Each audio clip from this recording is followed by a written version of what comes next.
Bien le bonsoir à tous, dans cette nouvelle vidéo, je vais vous présenter l'histoire d'Asiana Airlines.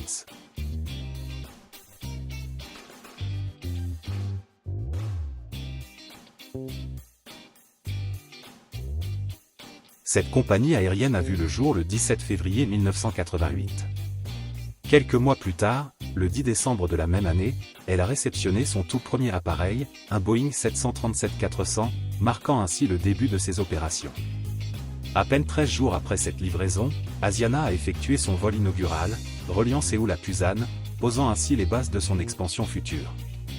Le 10 janvier 1990, la compagnie franchit une étape importante en lançant son premier vol régulier à destination de Tokyo, renforçant ainsi sa présence sur le marché international. Un an plus tard, elle poursuit son expansion en inaugurant une nouvelle route reliant Séoul à Bangkok, puis à Singapour, démontrant ainsi son ambition de desservir les grandes métropoles asiatiques.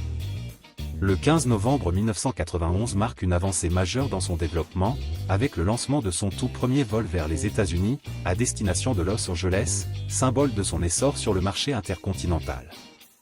Désireuse de renforcer son réseau et d'améliorer son offre pour ses passagers, Asiana rejoint la prestigieuse alliance Star Alliance en 2003, lui permettant d'élargir ses connexions et d'accroître son influence dans l'aviation mondiale. 3 ans plus tard, en 2006, elle adopte sa livrée actuelle, une identité visuelle qui la distingue et reflète son image de marque. Son excellence en matière de service et de confort à bord est reconnue en 2010, année où elle reçoit le prestigieux titre de « meilleure compagnie aérienne du monde » décerné par Skytrax, un organisme de référence dans l'évaluation de l'industrie aérienne.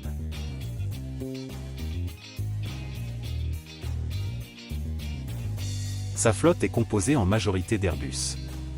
Pour sa flotte court courrier, elle dispose de 6 A320 et de 23 A321 ainsi que 20 Neo en commande. Sa flotte long courrier comprend 13 A330-300, 11 A350 et 19 en commande, 6 Airbus A380, un Boeing 747 et 9 777. La compagnie possède aussi 11 Boeing 747 cargo et un Boeing 767 cargo. Dans le passé, Asiana Airlines a aussi possédé des 737.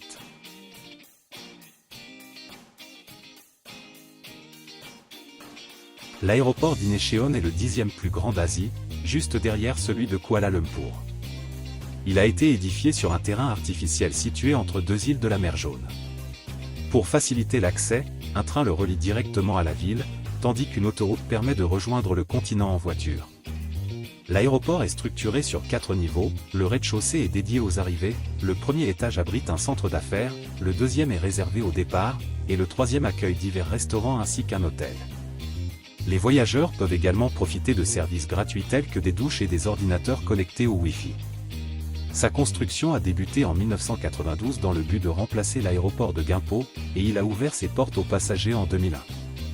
Dès l'année suivante, une extension a été lancée, et les travaux se sont poursuivis jusqu'en 2008.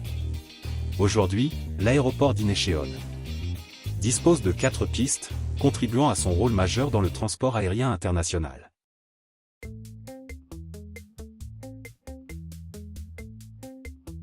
Asiana Airlines possède 2 filiales toutes les deux low cost. La première est Air Busan. Elle existe depuis 2007 suite à un accord entre la ville de Busan et Asiana Airlines.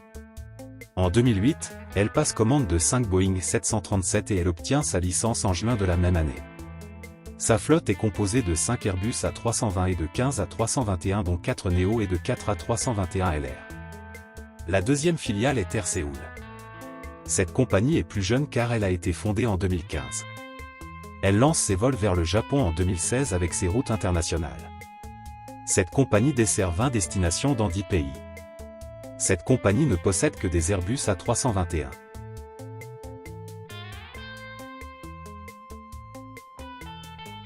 Le futur d'Asiana Airlines est marqué par sa fusion avec Korean Air, un projet visant à renforcer la position des deux compagnies sur le marché aérien mondial.